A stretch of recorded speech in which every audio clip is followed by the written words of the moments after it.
le respect du droit d'asile et le recrutement dans nos universités d'étudiants étrangers.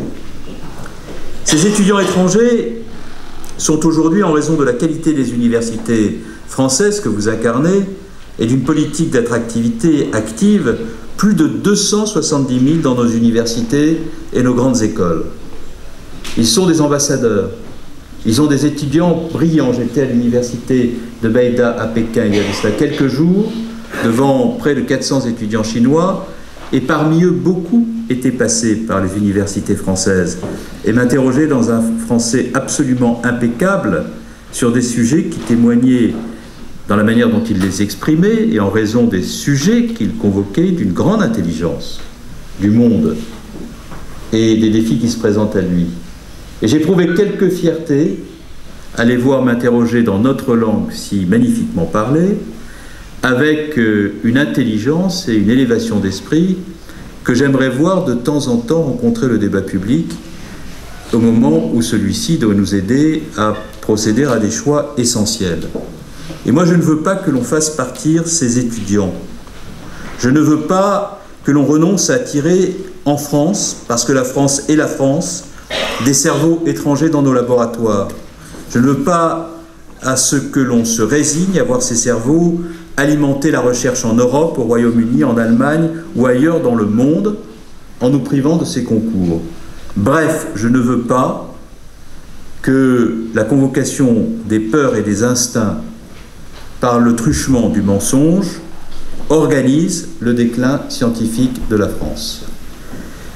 Mais je veux aussi dire à ceux qui raisonnent ainsi, avec ces méthodes et ces moyens, que parmi les 3 derniers lauréats français de la médaille Fields, 2 sont d'anciens étudiants étrangers, Arthur Avila et Ngo Baocho, venus en France pour y poursuivre leurs études de mathématiques. C'est aussi cela, la France, et la France que j'aime, et la France que j'ai envie de défendre dans le contexte particulier où nous nous trouvons dans ma responsabilité de Premier ministre. C'est cette France-là, car si cette France abandonnait ce qu'elle est, alors elle cesserait d'être elle-même.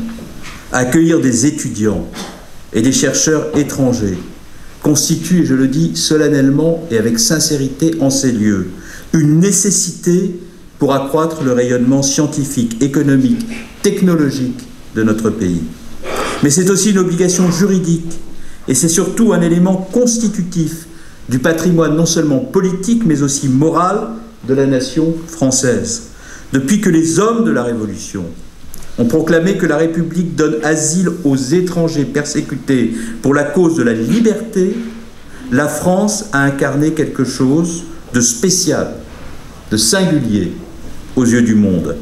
Sa grandeur, celle de notre pays, a consisté à accueillir depuis 2 siècles les patriotes italiens, polonais, les juifs, les arméniens persécutés, les résistants antifascistes, les victimes de tous les goulags. Et les Français n'accepteront pas que l'on récuse en leur nom cet héritage, ni que soit trahi le message de la France, ce message que les peuples du monde ont appris à aimer d'elle, pour reprendre la très très belle formule prononcée par François Mitterrand. Accueillir des chercheurs en exil, c'est donc continuer à faire de la France un grand pays, une terre d'asile, un lieu de création, d'imagination, d'innovation. C'est continuer à faire de la France une grande et belle puissance scientifique. C'est pourquoi, mesdames et messieurs, il est si important que ce programme puisse se déployer à la hauteur des enjeux auxquels il répond et des attentes qu'il suscite. Et vous pouvez, monsieur l'administrateur, compter sur la détermination de mon gouvernement, sur ma détermination de Premier ministre tout entier à sa tâche, puisque c'est la seule chose que j'ai politiquement à faire et ça suffit grandement à mon bonheur, pour faire en sorte que nous soyons à la hauteur du défi que vous présentez à nous et qui correspond à ce que la France, dans des circonstances historiques particulières, peut donner de meilleur. Merci à vous.